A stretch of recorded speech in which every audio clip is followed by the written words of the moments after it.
Welcome aboard, everyone. In this video, I'm going to be filming as the co-pilot lands the airplane, and this is going to give me a chance to take some cinematic video of the whole process. So just enjoy it. I'm going to lightheartedly explain everything as we fly this RNAV GPS approach.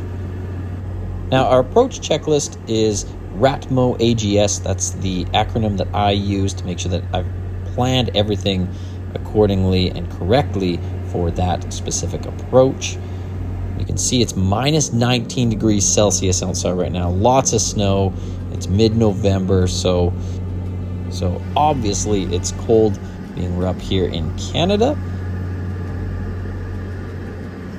Now we're going to get the landing gear down, and we're looking for 3 green lights and no red light there. That red light is the gear unsafe light, which means they're not all locked in position. We're going to bring the propeller RPM up and make sure we finish our landing checklist. The acronym I use is BB GUMPS, alongside with the actual checklist for the airplane.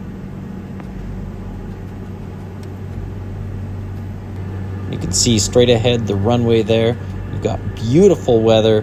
Have a little bit of crosswind, but that shouldn't be an issue. And if you're wondering what kind of airplane this is, it's a Cessna Conquest 1, and the engines are Pratt & Whitney PT6-112, so a turbine engine and an awesome power plant. Beautiful view over the eastern part of Lethbridge. And the synthetic vision on the Garmin G600 showing us where the runway is. And we have to keep in mind that the runway might have ice on it. We're not sure exactly what the condition is, as the report for the runway was issued quite a while ago. And we do have a little bit of traffic, as you saw there on the traffic. Now, as we approach short final, we want to do our short final checks. That make sure the gear's down, the props are set, the flaps are down, and everything is ready for landing, as well as making sure we have our clearance to land. But at this airport, it is not a control tower, so we're just going to advise them that we're short final. Now we cross the numbers at 105 knots, and we're going to see how he does here. We do get a little bit of a float because we are lightweight. We've only got probably about half fuel right now and only 1 passenger in the back. We're going to float quite a ways down because it takes a little bit of time to get used to the different weights, and I get a little bit nervous here until I see that we're wheels down and we get the engines into beta so we can slow the airplane up. And this airplane can stop in a real short distance so long as you utilize the drag on those 4-blade props. Once you touch down and you get beta, you almost don't need brakes. That little airplane there, that's a little Aztec from the flight school in Lethbridge. They use that for their multi-engine and IFR training. We're just going to taxi across the ramp and get parked. And you got to be careful because it's a snowy ramp, so we don't know if there's ice underneath there. And trust me, I've seen some really scary taxiing situations where the airplanes are sliding all over the place.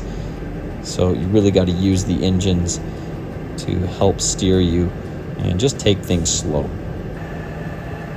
The ramp personnel are going to get us parked in the right position, and then we're going to start shutting everything down. First, the fuel control heaters, all our avionics, buses, the 2 generators, and then we're going to shut the fuel off. Ready? Yep.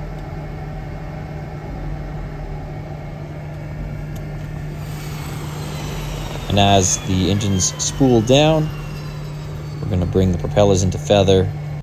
And you can still hear the cabin fan in the background that's making a whole bunch of noise, so I'm just going to turn that off. A little shout out to Flying Eyes sunglasses. The ones I'm wearing in this video are the Kestrel Aviators. They're absolutely phenomenal, and that comes straight from my heart. I bought a pair not that long ago, and of course, there are some amazing features that you don't get from any other sunnies. They are designed for pilots by pilots. So I'm going to leave a link in the description. If you use my promo code, you get 10% off. And just so you know, they didn't ask to be featured in this video. I just am a big fan of their team. They're a small business, so trying to show the support that they deserve. It's so cold. And yeah, it's extremely cold out right now, but I'm really happy with how this flight went. And it's nice to see the beautiful Cessna Conquest sitting on the ramp there. And of course, had to get some nice, pretty shots of it in the hangar as we were closing the door. Thanks everyone for watching. If you don't mind, like and subscribe, and if you want to check out some of my other videos, I'd really appreciate it. We've just passed 30,000 subscribers, so that's really awesome. And if you're interested in becoming a pilot, I've made some videos on my channel that you can check out to help get you started. Happy and safe flying, everyone. Bye-bye.